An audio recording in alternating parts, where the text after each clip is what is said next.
ito po ang ating Rachel Bouncer. So, this is good for newborn. Ayan.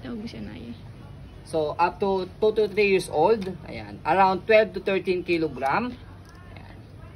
Okay, so this is all mesh type po. Pares mesh type po siya. Ayan.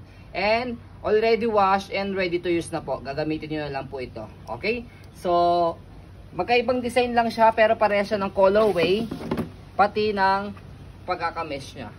Yan, okay? So, ito pakita natin yung isa niya. Ito yung isa. Bahala na kayo mamili kung ano yung gusto nyo design. Paunahan na lang po. Ayan. Rachel. So, branded po ito.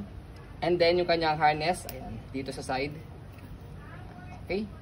Wala po itong faded. Wala siyang discoloration, ha. Tapos, sa likod, ayan. So, dito siya ina-adjust. So, pwede nyo siyang i-adjust sa pinakamababa for newborn. Ayan. For newborn. Baba. Okay? Tapos, yung pangalawa. Tapos, yung kaninang pangatlo, yung pinakamataas. Okay? So, pakita natin yung kanyang body frame. Ayan. Ang ganda ng body frame niya. Makinis-kinis pa siya. So, sa pag-fold, ayan. Dito lang.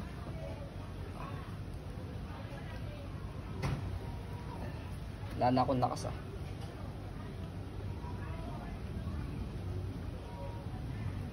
Tama ba ako?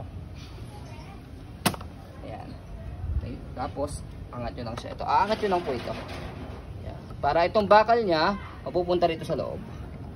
So, travel friendly po ito. Around weight niya is less than 2 kg. Anipis lang. Ayan. So, sa pag-open, bubukan nyo lang siyang ganyan. Manipis yet heavy duty.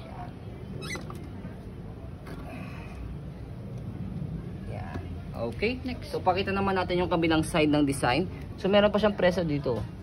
Naka, Japan. Ayan. So, all mesh type naman tong side niya dito. Itong gitna. Tapos, ito, cotton side. Ayan. Ang pagkakaiba niya lang is dito. Meron. Yung design. Dito mesh type. Dito, hindi. Cotton. Ayan, tapos, yung kanyang harness. Yun lang naman. Same lang din siya. Same lang ng colorway. Yan, okay. Tapos same lang din siya, ganun din. Ayan. So, meron siyang sticker dito. Tanggalin niyo lang yung sticker niya rito. Okay, yan. Ganun din naman siya sa pag-adjust. Okay. So, fold natin siya para makita po ninyo. Ayan. Manipis lang din siya. Okay. Same lang din siya ng condition, kaya same lang din po yung price niya. So, pauna na lang po kayo kung anong design ang magugustuhan po ninyo. Pares naman siyang maganda and branded. So yan po, as you can see, very details po kami. Sayang po pag video kasi ang aming shop policy, no refund, no exchange, what you see is what you get. So yan po, maraming salamat. Have a nice day and God bless po.